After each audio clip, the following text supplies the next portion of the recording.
આયુર્વેદમાં એક સુંદર વાત કહેવામાં આવી છે કે માટીના પાત્રમાં રાખેલું પાણી શરીરને શીતળતા, સંતુલન અને પાચન શક્તિ ત્રણેય આપે છે. આજે દુનિયા ફ્રીજના બરફ જેવા ઠંડા પાણી પાછળ દોડી રહી છે, પણ આપણા દાદા દાદી ફ્રીજ વગર પણ આખો ઉનાળો આરામથી કાઢી દેતા હતા. કારણ શું? કારણ કે એમના ઘરે હતું માટલું. પણ આજે ઘણા લોકો ફરિયાદ કરે છે કે માટલાનું પાણી ઠંડુ નથી થતું, પાણીમાં વાસ આવે છે, માટલાની અંદર ક્યારેક ચિકાસ થઈ જાય છે અને પછી લોકો ફરીવાર પાછા ફ્રીજ બાજુ વળી જાય છે. પણ ભક્તો, સમસ્યા માટલામાં નથી, સમસ્યા એની સાચી રીત ન જાણવામાં છે.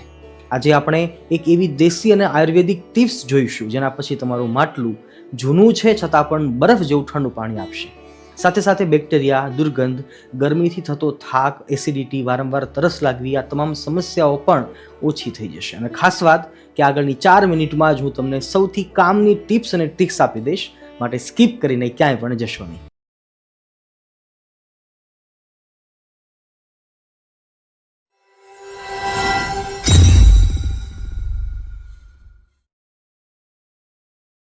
પહેલો પ્રશ્ન છે કે માટલું ઠંડુ પાણી કેમ નથી કરતું? તો એનું સૌથી મોટું કારણ છે ખોટી સફાઈ.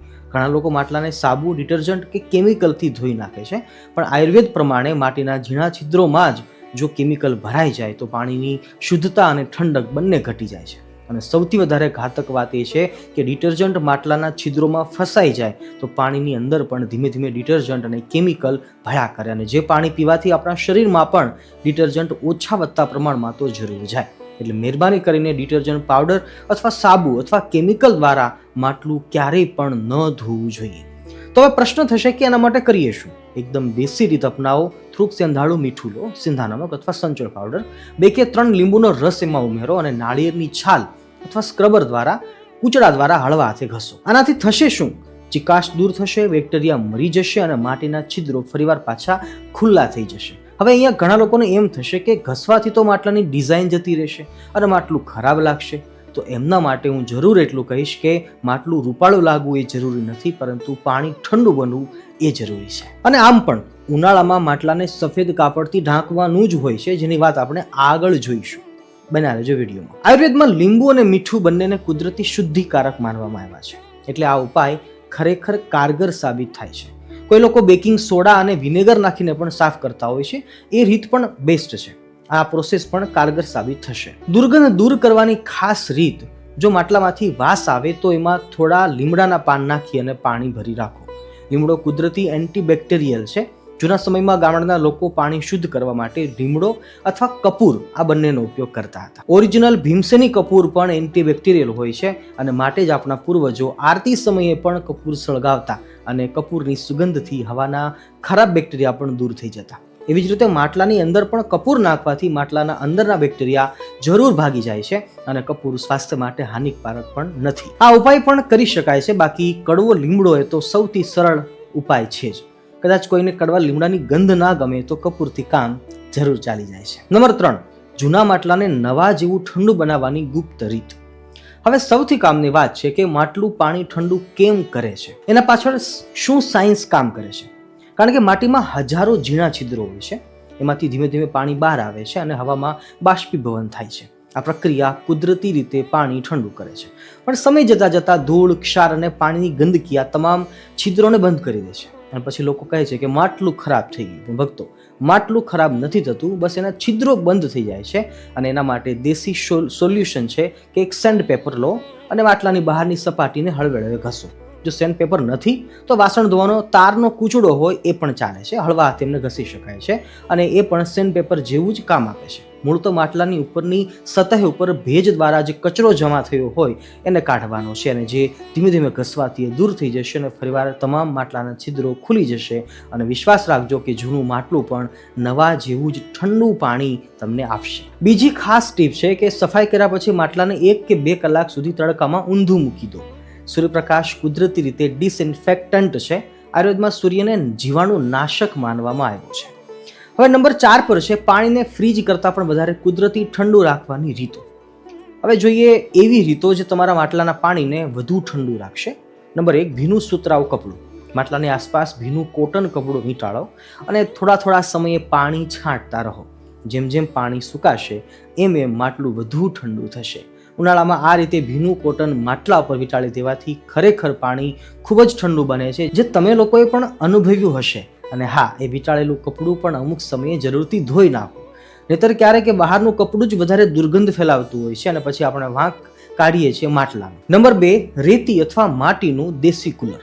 એક મોટી થાળીમાં અથવા ટ્રેમાં ભીની રેતી અથવા માટી ભરો અને એના ઉપર માટલું મૂકો. આ રેતી અથવા માટીને પણ ભીની રાખવાની છે. જે કામ ભીનું કોટનનું કપડું કરે છે એ જ કામ માટી અથવા રેતી પણ કરે છે, જે ઠંડકને પકડી રાખે છે અને એના ઉપર સ્થિર થયેલું માટલું સતત ઠંડુ રહે છે. એટલે એ ડબલ કુલિંગનું કામ કરે છે. યાદ રાખજો કે માટી અથવા રેતી બંનેમાંથી કોઈ પણ એક લઈ શકાય. નંબર 3 ઉપર છે હવાની અવર જવર.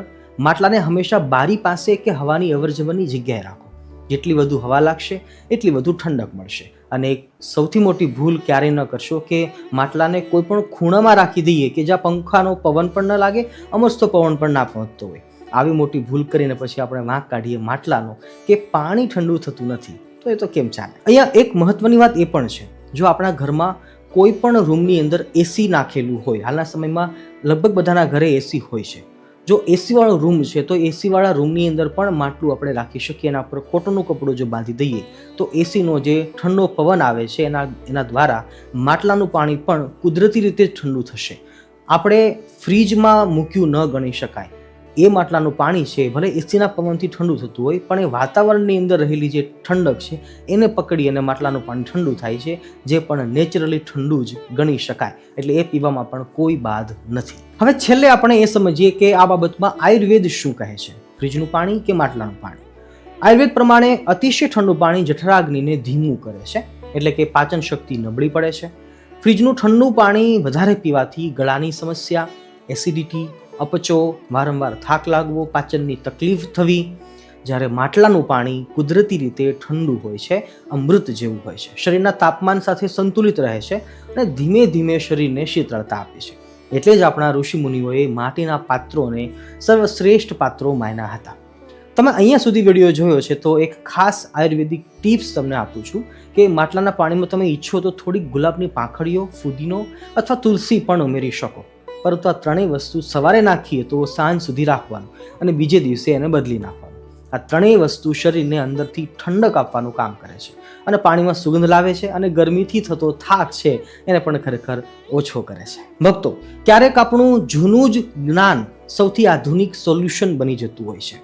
ફ્રીજ આપણને ઠંડક આપે છે, પણ માટલું આપણને કુદરત સાથે જોડે છે. માટલાનું પાણી માત્ર પાણી નથી, એ આપણા સંસ્કાર, આયુર્વેદ અને કુદરતી જીવનશૈલીનો એક ભાગ છે. તો આ ઉનાળામાં ફ્રીજના અતિ ઠંડા પાણીને થોડુંક ઓછું કરો અને માટલાના અમૃત જેવા પાણીને ફરીથી અપનાવો. જો વિડીયો ઉપયોગી લાગ્યો હોય તો જરૂરથી શેર કરજો, કારણ કે કદાચ કોઈના ઘરે પડેલું જૂનું માટલું પણ આ વિડીયો જોયા પછી ફરીવાર જીવંત થઈ શકે છે. ચાલો ત્યારે મળીએ છીએ ફરીવાર આવા એક મહત્વના ટોપિક ઉપર. આયુર્વેદ શાસ્ત્રની મહત્વની વિડીયો સિરીઝમાં આપ સૌનું હાર્દિક સ્વાગત છે. કલ્પવૃક્ષ પરિવારને જય સ્વામિનારાયણ, જય શ્રી કૃષ્ણ, જય સિયારામ, હર હર મહાદેવ, રાધે રાધે, જય આયુર્વેદ.